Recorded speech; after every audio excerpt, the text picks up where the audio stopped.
Au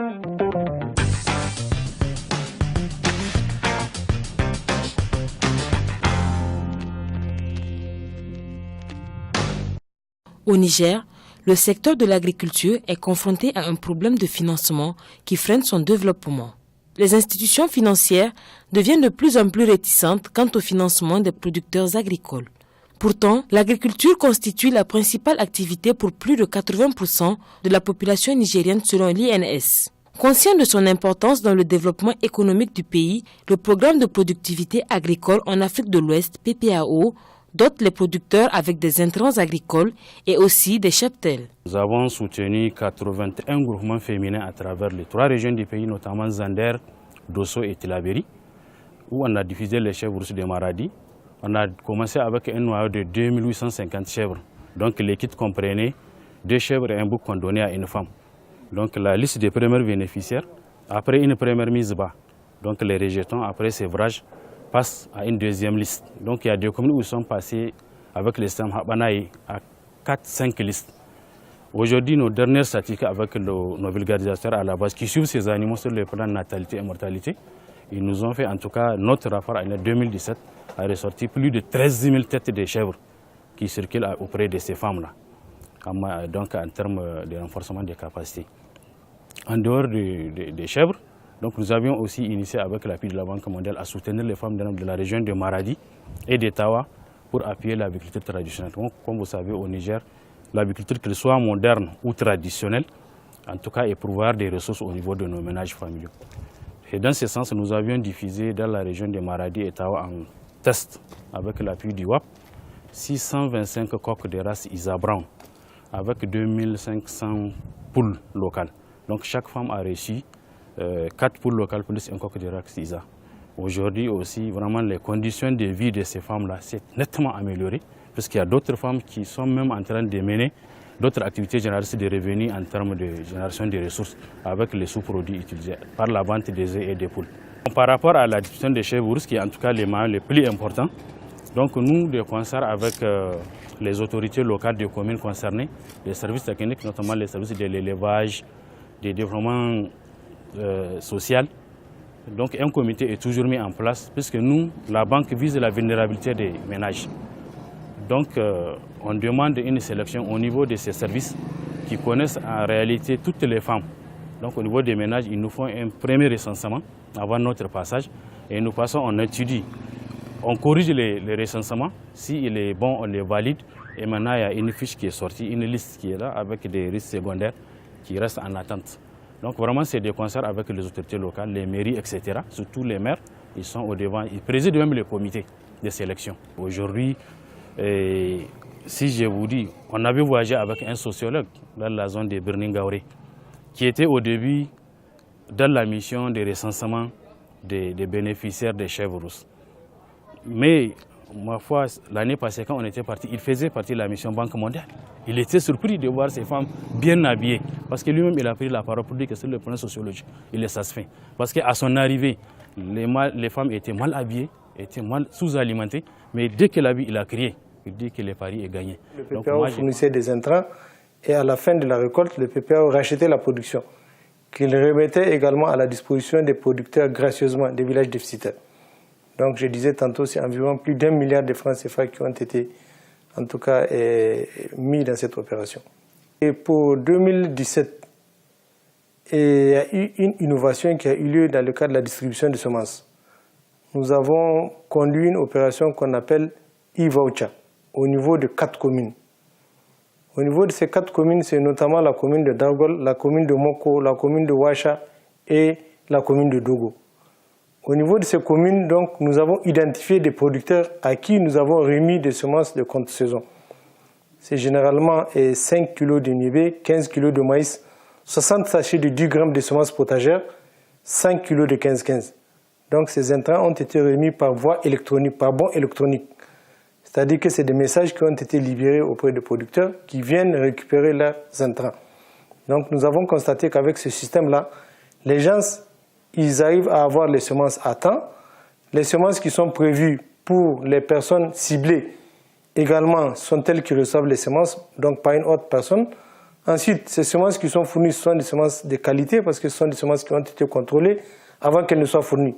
De plus, maintenant, nous avons créé un comité au niveau de chaque centre de distribution qui est composé de l'agent de la culture et l'agent de l'élevage, un responsable de l'autorité coutumière et un responsable de la mairie. Donc vous voyez, cette opération, c'est une opération qui a réussi, qui a été menée dans 4 communes, pardon. Et au niveau de ces 4 communes, il y a 3 communes qui ont reçu des semences et plus 2 communes également qui ont reçu des kits d'animaux. Et nous, le résultat attendu, c'est que vraiment les gens, les producteurs semenciers ou les producteurs en général aient une certaine autonomie à partir des activités qu'ils mènent. Le programme de productivité agricole en Afrique de l'Ouest a également fait des séances de formation à l'endroit des producteurs afin de les éclairer sur les conditions et les moyens d'utilisation des semences. Cette initiative a permis aux bénéficiaires de subvenir à leurs besoins vitaux. Nous, ce que nous sommes en train de faire avec le PPAO, c'est d'aider le PPAO à mieux cibler les meilleures technologies. On identifie les meilleurs promoteurs et on essaie d'accompagner leur dossier de projet pour soumettre au financement du PAO. Et une fois que ces promoteurs ont été retenus, on essaie maintenant de les aider à s'installer, donc à commander leur matériel et à s'installer et à moderniser leur production. Nous allons maintenant mettre un système en place avec nos banques commerciales au Niger pour leur dire attention, voici des fonds. Donc nous voudrions que vous organisez le financement de la production, les chaînes de valeur. Dans la commune rurale de Dargol, située dans le département de Terra, région de Tillabéri, le PPAO a doté la population des villages de Ilokwara et Garbounia des kits de chèvres dont chaque kit contient 2 chèvres et un bouc et également des semences. Pour les chèvres, nous avons 25 kits au niveau de Garbounia et 25 kits au niveau de Ilokwara et aussi dans le domaine donc, de l'agriculture, du maraîchage. Donc là aussi, ils ont intervenu au niveau de Garbounia et au niveau de Ilokwara. Donc avec des bénéficiaires de 90 bénéficiaires à Garbounia et 65 bénéficiaires à Ilokwara. Leur action était venue à bien nommer, surtout en matière de contre-saison, puisqu'ils ont la mise en place des semences a été au moment opportun. Donc ça a permis aux paysans d'être dans le cycle donc de la production de maraîchère. Donc ils ont commencé à attendre leur pépinière. Donc ça veut dire qu'ils peuvent avoir vraiment des résultats du point de vue rendement. Les impacts positifs seront directs puisque on va voir donc le rendement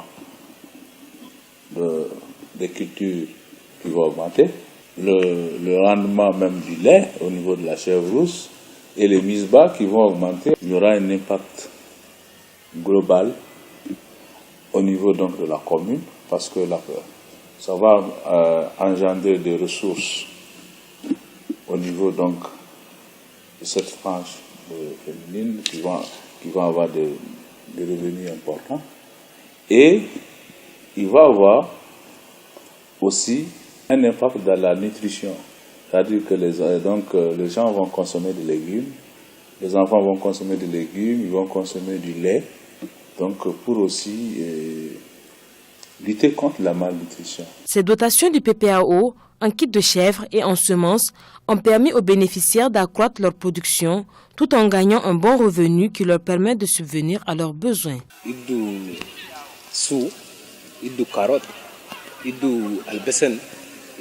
Nous avons eu de la semence des choux, de la carotte, de l'oignon, la salade, la tomate et du moringa. Nous remercions le PPAO pour l'aide qu'il nous a apportée car nous arrivons à commercialiser ces légumes et à les utiliser à notre propre consommation. Aussi, les revenus générés nous permettent de payer la scolarité de nos enfants.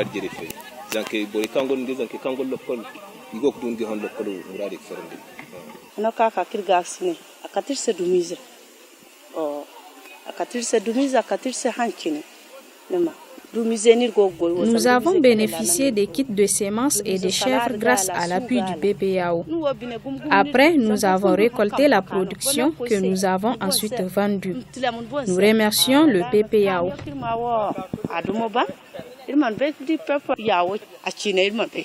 Vraiment, on est vraiment très satisfait. Ça a contribué beaucoup au développement de notre village, non seulement au niveau... Bon, c'est lutte contre la pauvreté, si on dit en quelque sorte. Et la récolte a été mauvaise, donc il y a beaucoup de gens qui se nourrissent au niveau de ces jardins durant toute cette saison. Donc je vois que c'est vraiment... Ça accompagne le grenier. Nous avons bien bénéficié de cet appui. Vous avez vu, l'oignon est en train de bien donner ses retombées. Nous pensons récolter bientôt. Quant à la salade, nous la consommons au quotidien.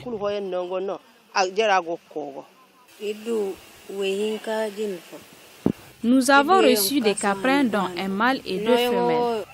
En 2 ans, s'ils mettent bas, nous les redonnons aux autres femmes qui n'en ont pas eu auparavant et nous gardons les mises bas. Au début, nous avons été recensés au niveau du PPAO. L'appui du PPAO en kit de semences et des chèvres pour les producteurs est une alternative permettant de contribuer au développement de l'agriculture dont dépend la majeure partie de la population nigérienne.